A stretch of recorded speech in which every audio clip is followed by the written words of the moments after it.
How to create a public profile on Snapchat. Hi everybody, welcome back to another video. In this video we're gonna learn how we can create a public profile on Snapchat. So without any delay, let's start with the video. But before beginning, don't forget to hit that like, share and subscribe icon. So let's start. First of all, you just need to download the latest version of Snapchat onto your device. After that, when you log in into your account, you should be able to see this kind of interface on your screen.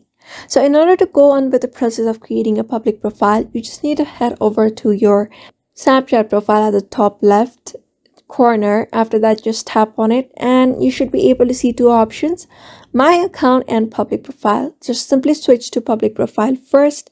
After that, what you're gonna do is you'll be able to see an option very easily, that is pin icon at the top right, and you should just enter your public information for your profile. So just like your name, and you may just add a picture from your gallery. After that, you may just add a location as well if you want, and show your follower count as well. After doing so, you may just get back and your profile will be viewed like this on your screen.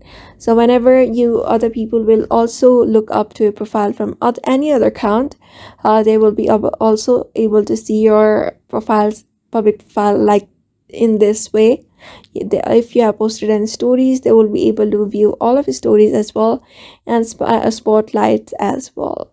So if you want to go to insights, you will be able to see how many people have visited your account, like your profile views and your total followers as well. So that's how you basically create a public profile on your Snapchat. So I hope this video was helpful to you, and thank you for watching this video.